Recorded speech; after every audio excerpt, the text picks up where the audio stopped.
Hello'. Hello'. হয় নমস্কাৰ। হয় নমস্কাৰ। আচ্ছা মই আপোনাক এষ্ট্ৰলজিকেল চেনেলৰ পৰা আপোনাৰ লগত কথা পাতিব বিচাৰিছিলোঁ। আপুনি এজন জ্যোতিষী? হয় হয়। হয় হয়। আচ্ছা মই জ্যোতিষী কৌস্তমণি শৰ্মাই কৈ আছোঁ। আপোনাৰ সম্পূৰ্ণ পৰিচয়টো দিয়কচোন। মই আচলতে ভিডিঅ' বনাবৰ কাৰণে চেষ্টা কৰিছোঁ। আপোনাৰ গোটেইখিনি তথ্য আৰু মোৰ চেনেলৰ তথ্য আপোনাৰ কথাখিনিৰ লগত আচলতে মিল আছে নে নাই, কথাখিনি পোনপটীয়াকৈ মই আপোনাৰ লগত জানিব বিচাৰিছোঁ। যদি আপোনাৰ হয় সন্মতি উচিত যদি আপোনাৰ হয় সন্মতি হয় মই এইখিনি ভিডিঅ'ত ৰেকৰ্ডিং কৰিম। হয় হয় হয়। হয়। আচ্ছা পোনপটীয়া কথা হ'ল আমাৰ এইবাৰ বৰ্ষ চক্ৰৰ কথাখিনি আপুনি অকণমান জনাব নেকি? বৰ্ষ চক্ৰ অসমৰ ভাগ্যফল বা ভাৰতৰ ভাগ্যফল, মুখ্যমন্ত্ৰী প্ৰধানমন্ত্ৰীকে আদি কৰি গোটেইখিনি তথ্য কি ধৰণে পৰৱৰ্তী সময়ত আহিব পাৰে বা অসমৰ ভাগ্য চক্ৰ কেনেকুৱা হ'ব পাৰে বা আমাৰ শস্যৰ অধিপতি অৱস্থান কেনেধৰণৰ হ'ব পাৰে, খৰাং বানপানী কি ধৰণে পৰিস্থিতি হ'ব, এইখিনি কথা অকণমান আপুনি বুজাই দিবনে? বাৰু মই চেষ্টা কৰিছোঁ। মই শ্ৰী তীৰ্থৰঞ্জন গোস্বামী। হয়। আৰু বৰ্তমান বৰ্ষচক্ৰৰ কথাখিনিলে ক'বলৈ হ'লে বৰ্তমান বৰ্ষচক্ৰত ৰজা হৈছে চন্দ্ৰ, হয় ৰবি হৈছে জলাধিপতি, হয় মন্ত্ৰী হৈছে বৃহস্পতি হয় আৰু শস্যাধিপতি বুধ। এই বৰ্ষফল অনুযায়ী ৰজা চন্দ্ৰ হৈছে পানীৰ অধিপতি, পানীৰ গৰাকী হয়। গতিকে ৰজা সুপ্ৰসন্ন হৈ থকা হেতুকে চন্দ্ৰৰ বাবে যথেষ্ট পানী বা খেতি বাতিৰ ক্ষেত্ৰত পানীৰ অভাৱ নঘটিব। ঠিক সেইদৰে অৱশ্যে এই ক্ষেত্ৰত জলাধিপতিৰ অৱস্থানেও বহু কথা নিৰ্ভৰ কৰে। যিহেতুকে জলাধিপতি ৰবি আচলতে পানীৰ ক্ষেত্ৰত ৰবি জুই। হয়। গতিকে ৰবি মানে আমি অগ্নিক প্ৰতিনিধিত্ব কৰে বুলি আমি জানো। হয়, অগ্নিক প্ৰতিনিধিত্ব কৰে ৰবিয়ে। আৰু যিহেতুকে পানী আৰু অগ্নিৰ সম্পূৰ্ণ বিপৰীতমুখী স্থিতিত অৱস্থিত হৈছে ৰবি গ্ৰহ। হয়। গতিকে জলৰ ক্ষেত্ৰত বা বৃষ্টিৰ ক্ষেত্ৰত ৰবিয়ে অসুবিধা কৰিব আৰু যথেষ্ট খৰাং বতৰৰ সৃষ্টি কৰাৰ সম্ভাৱনা আছে। হয় হয় ঠিক সেইদৰে বৃহস্পতি মন্ত্ৰী হিচাপে বৃহস্পতিয়ে দেশৰ সুশাসন, খাদ্য শস্য উৎপাদন বা বিনিয়োগ ব্যৱস্থা, বাহিৰা দেশৰ লগত সম্পৰ্ক, এই ক্ষেত্ৰবিলাকত অতি সুন্দৰ হ'ব।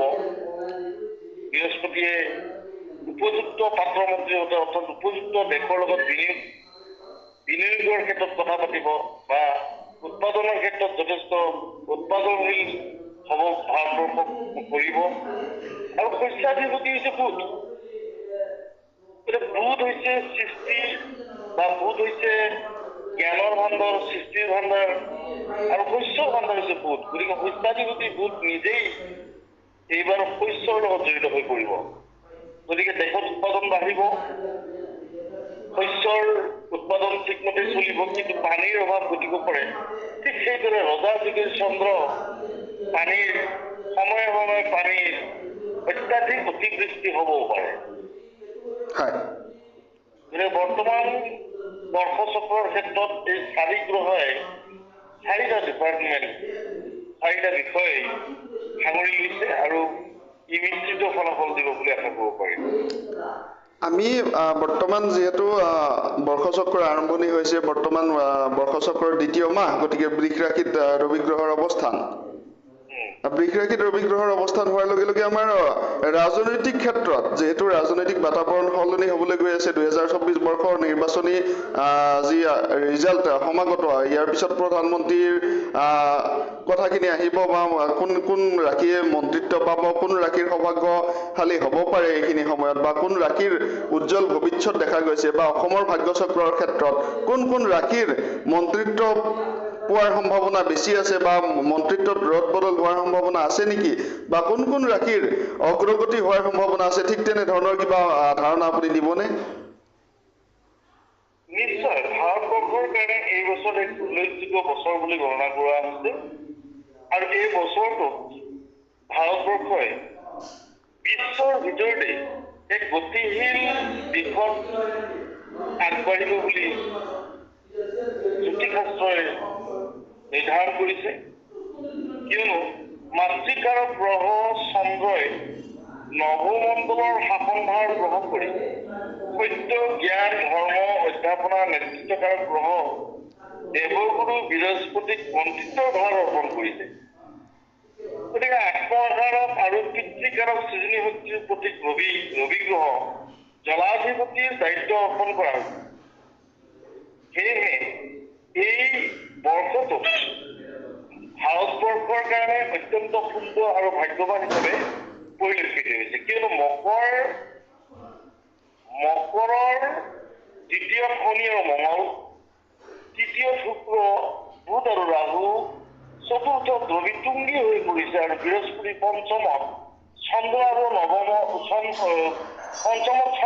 নৱমত কেতু গ্ৰহৰ অৱস্থান কৰি ভাৰতবৰ্ষৰ এক গতিশীল দিশত অৱস্থান গ্ৰহণ কৰিছে বিশেষকৈ শনি গ্ৰহ বৰ্তমান সময়ত স্বগৃহী হৈ আছে শনিৰ কাৰকতাত খনিজ তেল কয়লা লোহা কাঠ শিল তাম চিমেণ্ট আদিৰ আমদানি ৰপ্তানি বাহিৰৰ দেশৰ পৰা প্ৰচুৰ পৰিমাণে বৃদ্ধি হ'ব আৰু ধনস্থানত মঙ্গলৰ অশুভ প্ৰভাৱ থকাৰ কাৰণে বহিৰাষ্ট্ৰৰ লগত বিশেষকৈ লোহাৰ সামগ্ৰী বা অন্যান্য দিশৰ ক্ষেত্ৰত কিছু অসুবিধাৰ সৃষ্টি কৰিব যদিও অন্যান্য দিশত বিশেষকৈ চিমেণ্ট বা খনিজ ধাতু তেল কয়লা ইত্যাদিবিলাক আমদানি ৰপ্তানিৰ ক্ষেত্ৰত সহজ হৈ পৰিব আৰু বিশেষ উল্লেখযোগ্য কথাটো হ'ল যে সন্ত্ৰাসবাদী শক্তি বা মৌলবাদী শক্তিসমূহে দেশত গা কৰি উঠাৰ প্ৰৱণতা আছে আৰু দেশ শাসনৰ ক্ষেত্ৰত চৰকাৰে নানা সমস্যাৰ সন্মুখীন হ'ব লাগিব বিশেষকৈ সন্ত্ৰাসবাদী শক্তি মৌলবাদী শক্তিৰ লগত প্ৰত্যাহ্বান জনাব লাগিব ভাৰতবৰ্ষই গতিকে অৱশ্যে শুক্ৰ তুংগী হৈ থকাৰ কাৰণে শিক্ষা সাহিত্য তথ্য বা কাৰিকৰী বিজ্ঞান দূৰদৰ্শন বিমান সেৱা সাংবাদিকতা আদি ইত্যাদি দিশৰ ক্ষেত্ৰত উল্লেখযোগ্য পৰিৱৰ্তন আহিব বুলি আশা কৰিব পাৰি বিশেষকৈ শিক্ষাৰ দিশত ভাৰতবৰ্ষই এই বছৰটোত এটা সাংঘাতিকভাৱে পৰিৱৰ্তনশীল দিশত পৰিৱৰ্তন হ'ব বিদেশৰ সৈতে ভাৰতৰ অৰ্থনৈতিক সম্বন্ধ সুদৃঢ় হ'ব অৱশ্যে ৰাহুৰ অশুভ কাৰকতাত কুটাঘাতমূলক কাৰ্য বা দমনমূলক কাৰ্য ধৰ্ষণমূলক কাৰ্যৰ পৰিমাণ বাঢ়িব পাৰে গতিকে এই ধৰণে ভাৰতবৰ্ষৰ আমদানি ৰপ্তানি বা দেশৰ উৎপাদন বা শৈক্ষিক দিশৰ এনেধৰণে পৰিচালিত হ'ব বুলি ক'ব পৰা যায় অৱশ্যে আপুনি সোধা প্ৰশ্নৰ উত্তৰটো এনেকুৱা ধৰণৰ হ'ব বৰ্তমান ৰাজনৈতিক বিষয়খিনি কেনে হ'ব আগন্তুক বছৰটোত বা 2 দিনৰ ভিতৰতে আমাৰ নিৰ্বাচনৰ ৰিজাল্টসমূহ আহিব কোনেনো ৰজাৰ আসন গ্ৰহণ কৰিব কি ৰাশিৰ অধিপতি বা কি ৰাশিয়ে ৰাজসিক সন্মান প্ৰাপ্তি হ'ব এই ধৰণৰ কথাখিনি এনেকুৱা ধৰণৰ কথা যে যিহেতুকে ভাৰতৰ প্ৰধানমন্ত্ৰী আৰু বিশ্বৰ জনপ্ৰিয় নেতা নৰেন্দ্ৰ মোদী ডাঙৰীয়াই এইবুলিও চৰকাৰত অধিষ্ঠিত হোৱা বা শাসন অধিষ্ঠিত হোৱাত সহায় কৰিব গুৰু বৃহস্পতিয়ে সেইকাৰণে যে সপ্তমত ৰবি বুধ অষ্টমত ৰাহু মঙ্গলে অৱস্থান কৰিছে আৰু লগ্নত গুৰু বৃহস্পতি ধনস্থানত শনি স্বগৃহী হৈ অৱস্থান কৰিছে গতিকে বিশেষকৈ বৃশ্চিক ৰাশি মকৰ ৰাশি মেঘ ৰাশি এই 3 ৰাশিৰ ব্যক্তিয়ে বা জাতক জাতিকাসকলে ৰাজসিক যুগৰ অধিকাৰী গতিকে নৰেন্দ্ৰ মোদীৰ লগতে অন্যান্য যিসকল মেঘ ৰাশিৰ জাত ব্যক্তি আছে বা কুম্ভ ৰাশি মকৰ ৰাশিৰ জাত ব্যক্তি আছে বৃশ্চিক ৰাশিৰ জাত ব্যক্তি আছে সেইসকলৰ ক্ষেত্ৰত ৰাজসিংহাসন অধিকাৰ কৰিব পাৰিব বুলি জ্যোতিষশাস্ত্ৰই অনুজ্ঞা দিছে হয় এইটো অসমৰ কথাখিনি কিবা পৰিৱৰ্তন আহিব পাৰে নেকি অসমৰ ক্ষেত্ৰত কিবা ডাঙৰ পৰিৱৰ্তন হোৱাৰ সম্ভাৱনা আছে নেকি যিহেতু ৰাজনৈতিক প্ৰেক্ষাপট সালসলনি হোৱাৰ যি ইংগিত গ্ৰহসকলৰ গতিবিধি অনুযায়ী বা ৰাজযোগৰ গতিবিধি অনুযায়ী যি অসমৰ ৰাজনৈতিক প্ৰেক্ষাপট কিছু সালসলনি হোৱাৰ সম্ভাৱনা দেখা দিছে যিটো জ্যোতিষৰ চৰ্চা অনুযায়ী বা জ্যোতিষৰ গৱেষণা অনুযায়ী এইখিনি কথা পোৱা যায় গতিকে অসমৰ ক্ষেত্ৰত কিবা পৰিৱৰ্তন অহাৰ সম্ভাৱনা আছে নেকি ঠিক এইখিনি কথা আপুনি জনাওকচোন অসমৰ ক্ষেত্ৰত অৱশ্যে কিছু জটিল পৰিস্থিতিৰ সৃষ্টি হ'ব বুলি জ্যোতিষশাস্ত্ৰই ধাৰণা কৰিছে অৱশ্যে এইখিনিতে এটা কথা ক'ব লাগিব যে অসমৰ ক্ষেত্ৰত অসমৰ যিহেতুকে তুংগী শুক্ৰৰ পৰ্বত সুস্থিৰ সংখ্যাগৰিষ্ঠ চৰকাৰ এখন অসমত স্থাপিত হ'ব বা ৰাস্তা ঘাট মথাউৰি দলং ফ্লাইঅভাৰ নিৰ্মাণ ইত্যাদি কাৰ্যবিলাক খুব দ্ৰুতগতিত অসমত আৰম্ভ হ'ব বা অসমত যিবিলাক আৰম্ভ হৈ আছে সেইবিলাক শেষ হ'ব কৰ্মস্থানত তুংগী ৰখি থকাৰ কাৰণে প্ৰচেষ্টাৰ জৰিয়তে চৰকাৰখনে বিভিন্ন পদক্ষেপ গ্ৰহণ কৰিব বৃহস্পতিৰ অত্যন্ত সুন্দৰ প্ৰভাৱ আৰু বৃহস্পতিৰ প্ৰভাৱে ডক্টৰ হিমন্ত বিশ্ব শৰ্মাদেৱৰ চৰকাৰখনক গতিশীল কৰিব আৰু তুংগী ৰবিৰ প্ৰভাৱত বিৰোধী দলসমূহ নিষ্ক্ৰিয় হৈ পৰিব বুলি জ্যোতিষশাস্ত্ৰই কয় আৰু তাৰ লগে লগে চতুৰ্থ তুংগী কেতুৰ প্ৰভাৱত মাটি বাৰীৰ পৰা মাজত বৃদ্ধি পাব বেদখল হৈ থকা চৰকাৰী ভূমি উচ্ছেদ সফলতাৰে কৰিব খিলঞ্জীয়া ভূমিপুত্ৰসকলক মাটিৰ পট্টা প্ৰদান কৰিব ষষ্ঠত শনি স্বগৃহত থকাত চৰকাৰখন শত্ৰুজয়ী হ'ব অৰ্থাৎ পুনৰ ডক্টৰ হিমন্ত বিশ্বৰ চৰকাৰখনেই অসমত প্ৰাধান্য লাভ কৰিব বুলি জ্যোতিষীসকলে বা জ্যোতিষশাস্ত্ৰই দৰ্শাই কৰিছে হয় আচ্ছা আমি যদি বৰ্তমান পৰিস্থিতিৰ কথা ক'ব যাওঁ বা সাধাৰণ নাগৰিকসকলৰ কথা ক'ব বিচাৰো এই বৰ্ষত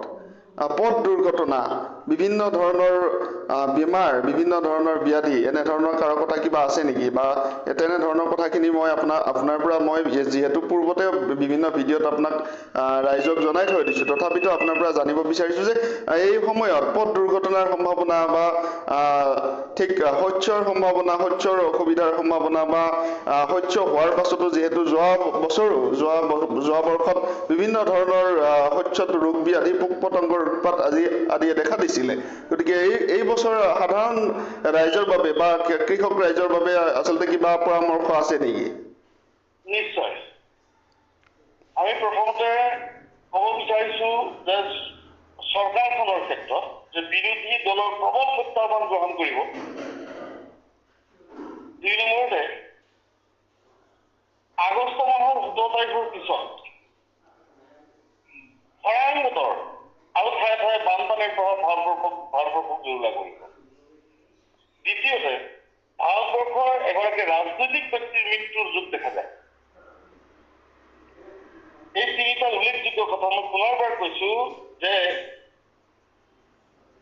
ভাৰতবৰ্ষত খৰাং বতৰ আৰু ঠায়ে ঠায়ে হোৱা বানপানীয়ে ভাৰতবৰ্ষক জুৰুলা কৰিব দ্বিতীয়তে অষ্টমত ৰাহু তুংগী হৈ থকাৰ কাৰণে বিৰোধী দলসমূহৰ প্ৰবল প্ৰত্যাহ্বানৰ সন্মুখীন হ'ব চৰকাৰ আৰু তৃতীয়তে 17 আগষ্টৰ পিছত ভাৰতৰ এগৰাকী জনপ্ৰিয় ৰাজনৈতিক ব্যক্তিৰ মৃত্যু হোৱাৰ যুগ দেখা যায় ভাৰতবৰ্ষৰ প্ৰেক্ষাপটত এনেধৰণৰ কথা দ্বিতীয়তে অসমৰ প্ৰেক্ষাপটৰ ক্ষেত্ৰত ওচৰ চুবুৰীয়া ৰাজ্যৰ সৈতে বন্ধুত্ব সুদৃঢ় হ'ব যদিও বিভিন্ন সময়ত ওচৰ চুবুৰীয়া দেশৰ লগত অসমৰ সংঘাত থাকিব তাৰ লগে লগে লগ্নৰ সপ্তমত গুৰু বৃহস্পতি টকাত চৰকাৰখনে আমদানি ৰপ্তানিৰ জৰিয়তে ৰাজ্যখনৰ আৰ্থিক দিশ উন্নত হ'ব আৰ্থিক দিশ অসমৰ নতুনকৈ উন্নতি হ'ব এক বিশেষভাৱে পৰিৱৰ্তন হ'ব যদিও আগষ্ট মাহৰ 7 তাৰিখৰ পিছত অসমৰ চৰকাৰখনে কিছু দলীয় অন্তৰ্গত বা মন্ত্ৰিত্ব লাভৰ ক্ষেত্ৰত বেমেজালি বা চৰকাৰখনৰ কিছু ভিতৰুৱা গণ্ডগোল আৰম্ভ হ'ব। আনহাতে যিহেতুকে এই বৰ্ষত চন্দ্ৰগ্ৰহ নিজে ৰজা হৈ অৱস্থান গ্ৰহণ কৰিছে, ৰবি জলাধিপতি হৈ অৱস্থান কৰিছে, বৃহস্পতি মন্ত্ৰী আৰু বুধ শস্যাধিপতি হৈ অৱস্থান গ্ৰহণ কৰিছে, শস্যাধিপতি বুধে ভাৰতবৰ্ষৰ উৎপাদনৰ ক্ষেত্ৰত এক বিশেষ ভূমিকা গ্ৰহণ কৰিব। আৰু ৰজা চন্দ্ৰৰ জৰিয়তে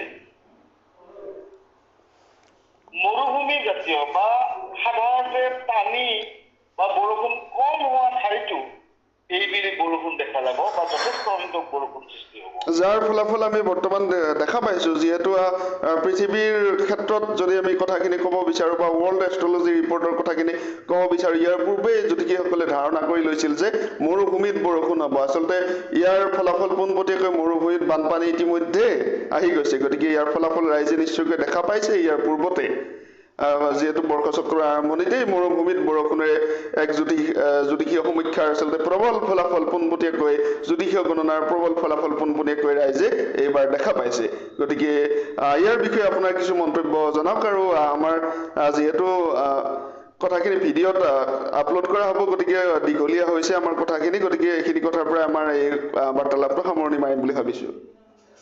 নিশ্চয় আমি গোটেই বিশ্বৰ প্ৰেক্ষাপটত আমি এই ধৰণৰ কথাখিনি ক'ব পাৰোঁ। ৰবি জলাধিপতি হোৱাৰ কাৰণে আগন্তুক বা এই বৰ্ষটোত ধৰণীত বৰষুণৰ পৰিমাণ কিছু কিছু ঠাইত কমিব পাৰে, যদিও মই অকণমান আগতে কৈছোঁ যে যিহেতুকে বৰষুণ এনেই সাধাৰণতে বৰষুণ কম হোৱা ঠাইবিলাকত এইবাৰ বৰষুণৰ পৰিমাণ বাঢ়িব, ৰজাৰ দ্বাৰা প্ৰজাখন পীড়িত হ'ব, অচিন ৰোগ বা পোকৰ উপদ্ৰৱ চলিব, শস্যাধিপতি বুধৰ কাৰকত কৃষি কাৰ্যত সুলভ হ'লেও ঠাই বিশেষে কোনো কোনো ঠাইত দুৰ্ভিক্ষ আৰু জনসাধাৰণৰ মাজত হতাশা, ধন ধান্য নাশ হোৱাৰ যুগ আহিব।